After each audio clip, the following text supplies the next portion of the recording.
I mean, we're over, and I see people have left. We're over time, but if anybody has any questions, they haven't thrown us out yet, so let's let's use the time. If anybody has any questions, I'm sure many of the 9/11 family members would be happy to take questions. Yes? A counselor had said that they did oppose the mosque but could not oppose it openly. What explanation did he give? Did he give it because of re-election? Did he say he was afraid of protests? Well, he was a newly elected Democratic councilman of my area in Queens. I won't give his name right now. And he said it was, he sort of indicated it was, you know, very political. I also spoke with our assemblywoman, and they did ask me to come to their office. So I do plan on going to their office, and I'm going to pressure them into asking about why. Was it considered a party matter? Did they imply that at all? They thought it was political. They said it was political. I mean, he didn't go into detail, but he did ask me to come see him. I'd be very interested in what he says. Yes, yes. But I do urge everybody to write. I think if people write their congressmen and their councilmen, they have to feel the pressure. I mean, that's all I can. They respond to that. Yes? Are there any Muslim groups at all that have spoken out against the mosque? Is there any? You mentioned some moderates that is there any organized group? Is there any? I've never heard any. I mean, Zuhdi Jasser has spoken out against the mosque. The problem is, Zuhdi Jasser, represents Zuhdi Jasser. I mean, you know, he lives in his own sort of private Islam, and he was thrown out of his mosque. So I do believe that there are Muslims. The problem with if they come out against the mosque, they have to live in their communities. They have to live in their communities. They have to go back to their mosque. It's not just their family. It's very difficult for them to speak out. I get anonymous emails from Muslims. I understand. I don't have to go to the mosque. I don't have to live in that community, and there's a lot of pressure. So while I can tell you anonymously, yes, they write to me. Has any group, I mean, Raheel Raza, the group come out, or was it just her? It was just her. Singular Muslims have come out. But these groups like the Council of American Islamic Relations and Islamic Society of America, these are Muslim Brotherhood fronts. So they're never going to oppose the mosque. Yes? Oh, shit, yeah. Two quick points. The first one in regards to many Muslim groups not actually coming out because they're afraid of persecution. I'm often taking myself back to the 1920s with the Ku Klux Klan, in which we could say that loosely that would be Christian extremism, if you could even define it as such, but if we wish to call it that, it was Christians within their own communities in the Deep South that resisted the Ku Klux Klan, that actually defeated the Ku Klux Klan. So should we not expect... True.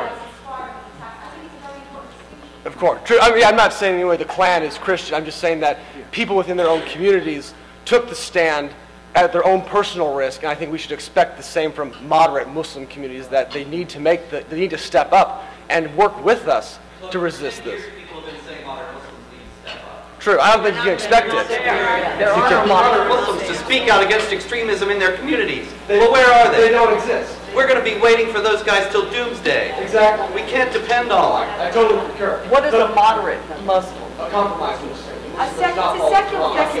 It's a secular Muslim. Secular, yes. It's not about Muslim. But the question that I have, though, is that I'm a Liberty student at Liberty University in Lynchburg, Virginia, and I've noticed that we have recently gotten an Islamic center that has come to our little small town in the heart of Virginia. I did a little of my own personal research and was able to find that this Islamic center and the mosque that was built by the Air Force is tied with the Islamic groups in New York City and Washington, D.C. that have bred terrorists out of their group. Now, I cannot identify where the funding is, but for those of us who wish to act against jihad within our own little communities, how do we go about finding where Islamic groups get their money and then bring it to the proper authorities for these mosques to be investigated by either the FBI or by some other government bureaucracy that may be able to help us get rid of these groups? It's a tricky question, the money. It's a tricky question. Really, the best way to begin the search is to search the groups. The groups are notoriously, many of the ones you're discussing, are tied to the Muslim Brotherhood. And under the Freedom of Information Act, and if they're 501c3s, their books are supposed to be open. Now, many times they don't open their books, and then you have to make a public stink about it. this is really what you have to do. You have to have a game, a ground game, you have to have a legal game, you have to pursue every single avenue, which is how they do. That's how they advance their agenda. It's a very good question, but I strongly recommend first the ties. First document the ties. That will lead you through a maze, but it will lead you at the end to where you want to be. Thanks. Out of 48 city council persons, only one thinks that this should not be built, and out of all the Congress people, nobody thinks that this is reprehensible? Peter They may, but they haven't stood up. No, Peter Keith's great. My governor in the state of New Jersey, Chris Christie, who everyone's touting as a wonderful presidential candidate, will not stand up and say, I am against this mosque. And you know what? They can tout him all they want. If he's not willing to stand up and say, I am against this mosque because of X, Y, and Z, then he is not worthy of ever being considered for president of the United States. Like she said, they speak out, and it was right before election, and they didn't want to lose their election because the rally on June 6th, the councilman from Staten Island was the only one at that rally, and he spoke out against it, and he did not get reelected. If that had anything to do with it, I don't know, but I think it may have. And the same with our politicians that are in office right now. They do business. Where is their investments going? Mayor Bloomberg has investments in Dubai, and this is his third term, which he sort of sold himself into it, and then now he's in there and he's making all these decisions. And he has investments in Dubai. He really is not interested in what's happening in New York right now. I just wanted to parrot on what Joyce said. We better wake up. Yes. They've not gone away. They're here to remind you. They're not gone away. They're not going away. And America has forgotten, and they're going to attack again. As sure as we're sitting up here, we're going to tell you that today. And you know what? Your politicians, you can thank every single one of them if we get attacked again. Because you know what? I think the CIA, the FBI, the President, the Congress, nobody is taking care of us anymore.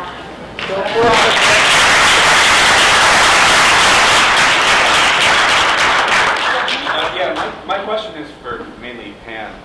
Grover Norquist said yesterday that that making an issue out of the mosque,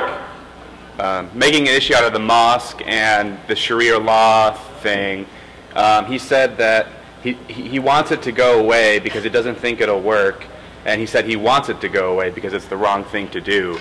And I was wondering if maybe you could respond to that. Well, I want the Sharia law to go away because I don't think that'll work.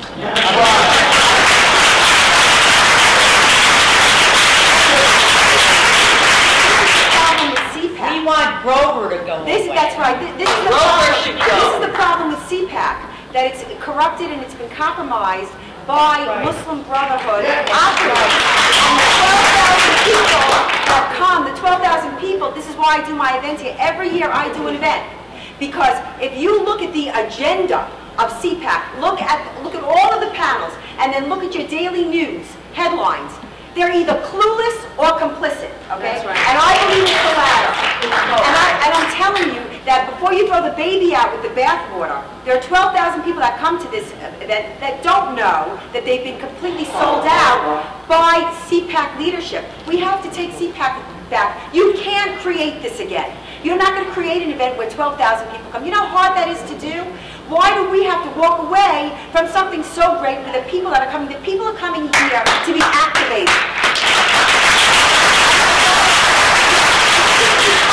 put his soul to the highest bidder, the Ron Paulians, and so on. I mean, it's ridiculous. I'm sorry, it's ridiculous. I'm going to go in. You understand what I'm saying? So Grover's got to go. Sule Al-Khan's got to go. You know, those checks, the copies of those checks by the Muslim Brotherhood. Keena's going to go. I see that Keena's leaving. That's fine, but he's really a figurehead. That board has to go. And the people have to know what's going on. And the right doesn't want to run these articles that I write because we don't want to eat our own. And I say, that ain't our own. That's right.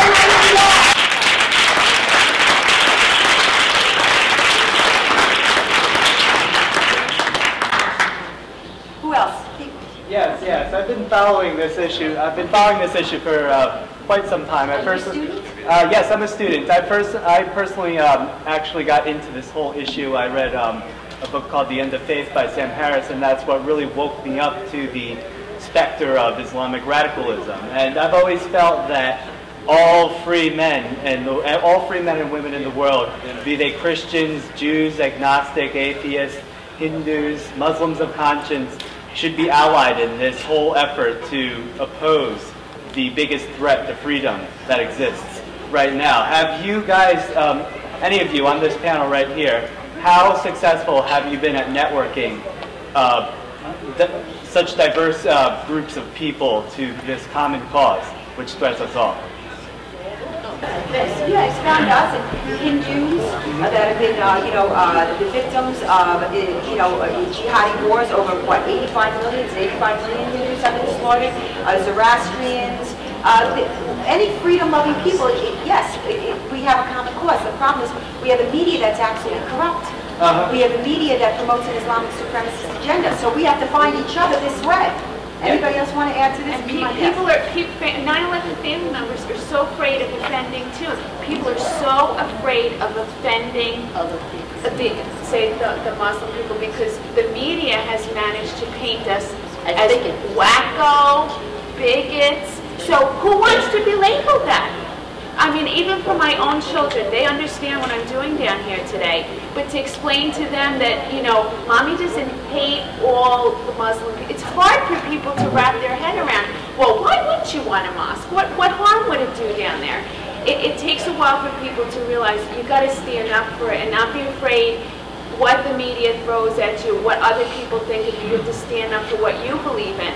It's very hard for people to do that. They're afraid of being labeled. They're afraid of being thought of as, oh, those 9/11 family members who can't get over it. Can't they just get over it? Didn't they get enough money? Like, it's all that. So you got all that baggage. You got to listen to people say, you've got enough money. You're a 9/11 family member. You should just be quiet now, little 9/11 family member. We paid you enough money. So go home, be quiet, and don't let it bother us. And it's an opportunity to put people on the spot. God has this wicked sense of humor.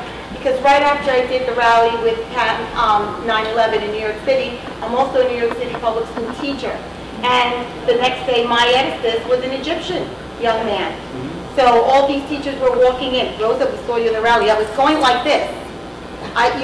But then, you know what? I didn't care. Because the time had come, and I looked at him and I said, Kareem, where do you stand on the mosque?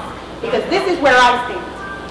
And he had to respect where I stand on the map. Of course. He did not, and he gave me his answer, but you know what? It opened the door to a dialogue. And we need to start, he's secular, I'm sure. You know what? But we need to start, there are moderates out there. We need to find them, and we need to start conversing. Because I've tried to reach out to them myself. I speak a little bit of Arabic, but every time I try to do it, they always get offended. Do it in English. You don't need to do it in Arabic.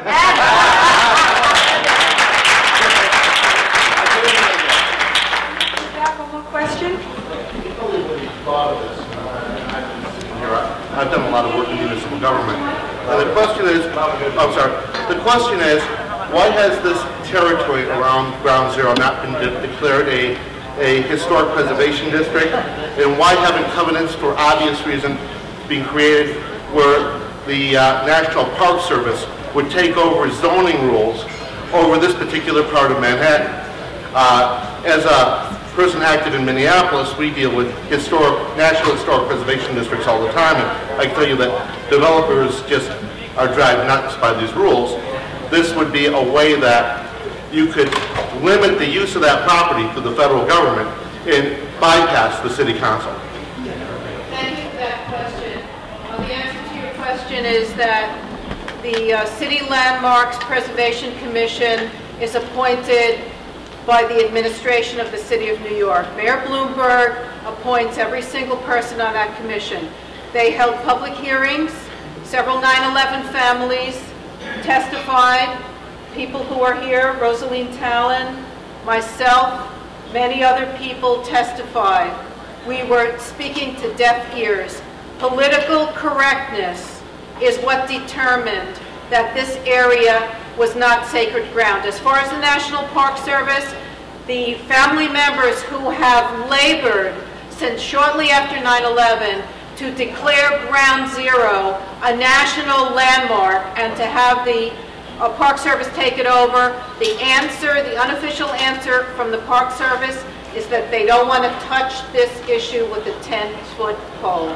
It's so disheartening. And finally, and I know you want to make a comment, finally, the name of this so-called memorial and museum is the National 9/11 Memorial and Museum. That is a lie. The National Park Service has nothing to do with it. It is a name that was made up by the people that control the City of New York and Ground Zero. That's the basis that they're asking people like you, good-hearted people, to give in money to this. It's a fraud. It is not a memorial and museum. It's 2 pools of water. There's a museum. It's 7 stories under the ground.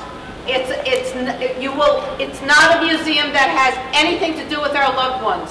There's a picture there.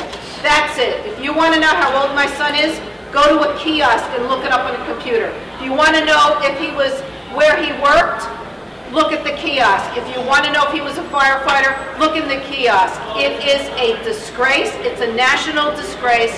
This has to be made public. The family members who are here, we will never enter that building. It is dangerous and dishonorable to make the families of the victims go 70 feet, 7 stories underground, 1 way in, 1 way out. Oh my God. And finally, they are taking 16,000 human remains that are now in an area in Manhattan near the medical examiner's office. They're in refrigerated trailers. They're bringing them down there for one reason. They're turning it into a Ripley's Believe It or Not. So good-hearted people like you will pay $25 a head to get in there, to look at a wall that says behind these walls there's 16,000 human remains. And finally, no information about the dead, these heroic, beautiful, patriotic Americans. But the people who run the 9/11 Memorial Museum are going to have a wall that we call the Terrorist Wall of Fame, with the pictures of the terrorists and their last statements and all of their motivation. That's the God's honest truth. But they have succeeded in suppressing all the atrocities about this Memorial Museum. And Daisy Kahn is on the board. Yes, Daisy Kahn is on the board, and I'll tell you one other thing. Before some people were successful in having her name removed, she had a space on the memorial website called Muslim Voices. People were supposed to write in their experience if they were a Muslim after 9/11, if they had a bad experience, if they had a good experience, and a copy of all of these experiences was to be copied to another Muslim group so that they could keep it for their records. You know what? This is an atrocity. We need your help to stop this. This is about our loved ones. This is not about anybody's religion.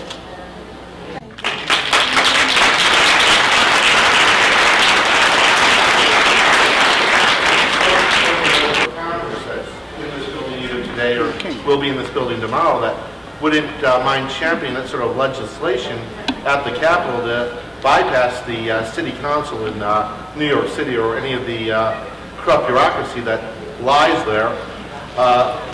Also, well, Michelle Bachman comes to mind. Ladies and gentlemen, sir, I want to take that for a second. I had a moment just a second ago where Pamela invited me up to speak to all of you. And after hearing the testimonies of all of these women, there was nothing that I could say that could do anything more to honor the families of all of you than just to tell you that I will never, ever forget. But I want to assure you that there are members of Congress that you all have elected this last cycle, like Alan West and others, that are going to fight this in the U.S. Congress. One thing to all of you, that you have a call to action to make. You've heard people weep. You've been sitting here with me, weeping with them. You have a duty that when this movie is screened tomorrow, if the room is in standing room only and people aren't lined up outside, then you have failed to do what your duty as Americans are.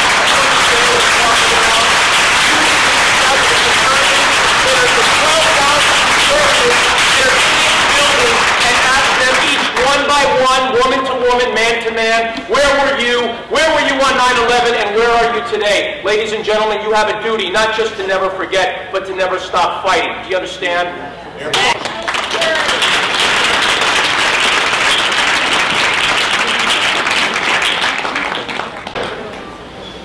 I want to help.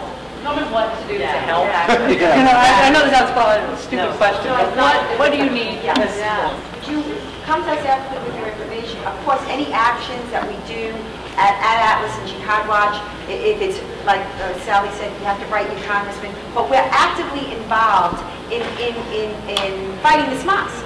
So you do have to go to our websites to see what actions we're taking. We did a rally last week demonstrating against the New York City Council because the New York City Council is advancing the Ground Zero Mosque, or they say it's not government's business, and yet they're stopping Walmart. So we were there to point out the hypocrisy. We constantly are fighting this mosque. We need you, if you're in the New York area, to come. Or we need you to write to make a phone call. Yeah, make a phone call. Yes. Hold them accountable.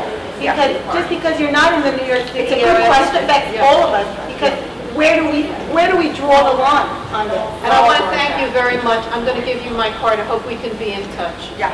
Would you tell me the websites? Pamela, Mayor Bloomberg, if we don't have any more Mayor Bloomberg, it's about time, enough. Maybe if we will have a new mayor, he will be not so political. Yes, young lady. Enough. I love it. The bottom line is that religion or no religion, you can worship a stone, just don't stone me with it. That's our platform. I'm being told by management that we have to close it up. If you want to buy the DVDs, they're in the back, $20 a piece. Please come tomorrow. Please come tomorrow, and please set up screenings in your living rooms, in your libraries, in your offices. I will come. I will speak if you want me to in your schools, in your classrooms. You have to educate the people. You are the new media. Every single one of you have been activated. Now do something about it.